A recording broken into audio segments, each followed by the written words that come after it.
Oke, hari ini kita mau ngobrolin soal kepribadian kuning, salah satu tipe yang paling dinamis dan paling seru. Tapi kita nggak akan cuma bikin daftar sifat-sifatnya aja ya.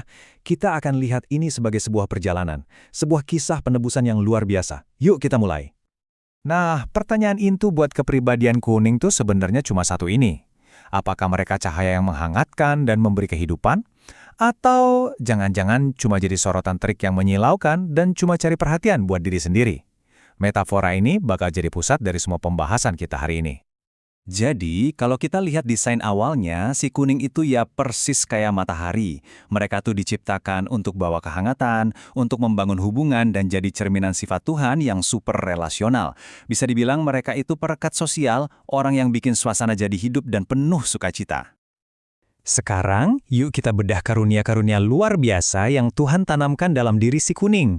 Ini adalah kekuatan inti mereka yang sebetulnya dirancang untuk tujuan yang sangat mulia. Ada 4 pilar utama nih. Optimisme yang nular banget, kemampuan komunikasi yang hebat, persuasi yang meyakinkan, dan bakat alami buat membangun hubungan. Ini semua adalah alat yang Tuhan kasih ke mereka untuk membangun tubuh Kristus. Inilah kekuatan super mereka. Contoh klasiknya, jelas Raja Daud.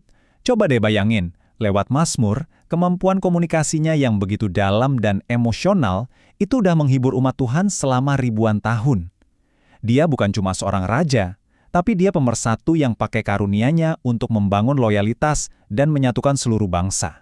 Terus ada juga Petrus. Kita tahu kan, dia ini sering banget jadi juru bicara para murid.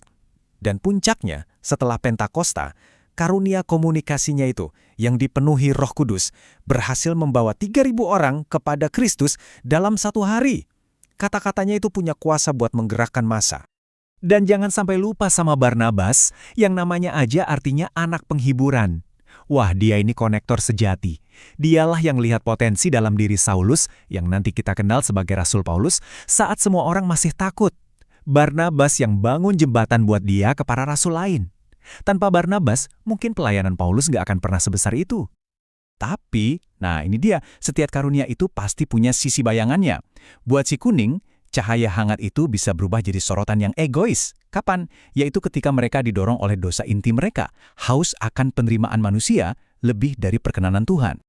Jadi, titik krusialnya di sini, dosa bayangan si kuning itu pada dasarnya adalah penyembahan berhala. Mereka menggantikan penerimaan Tuhan yang gratis dan tanpa syarat dengan pujian manusia yang fana. Ini yang bikin mereka jadi nggak otentik, nggak disiplin, demi dapat tepuk tangan. Perbandingan ini nunjukin dua jalan yang beda banget. Di satu sisi, ada Barnabas yang pakai kemampuannya buat mengangkat orang lain. Di sisi lain, ada Absalom, anaknya Daud, yang pakai pesonanya buat memanipulasi rakyat demi merebut tahta. Karunianya sama, tujuannya beda 180 derajat. Amsal ini benar-benar menangkap dengan sempurna bahaya buat si kuning yang suka ngomong. Tanpa disiplin, karunia komunikasi mereka justru bisa jadi sumber dosa, bukan berkat. Ini peringatan yang keras tapi penting banget. Jadi si kuning ini dihadapkan pada sebuah pilihan yang sangat jelas. Jalan mana yang bakal mereka tempuh? Apakah jalan yang dibangun di atas dosa bayangan mereka? Atau jalan penebusan yang ditawarkan di dalam Kristus? Ini jadi pertanyaan pribadi buat setiap kita yang punya sifat kuning.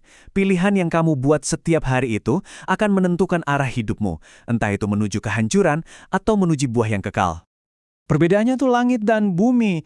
Jalan kehancurannya Absalom itu dibangun di atas pasir pujian manusia, gampang goyah dan ujungnya pasti runtuh.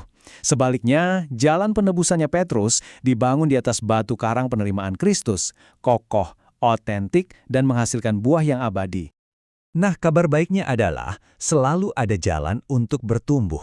Jadi, di bagian terakhir ini kita akan bahas langkah-langkah praktis dan penuh harapan buat si kuning supaya bisa bergerak menuju transformasi yang sejati.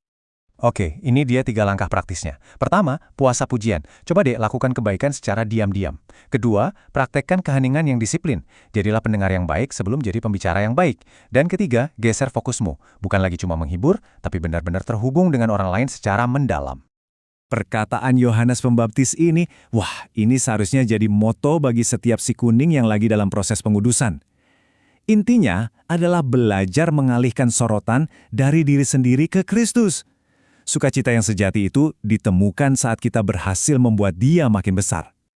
Ini penting banget buat diingat ya, penebusan ini bukan tentang memadamkan kepribadianmu yang ceria. Sama sekali bukan.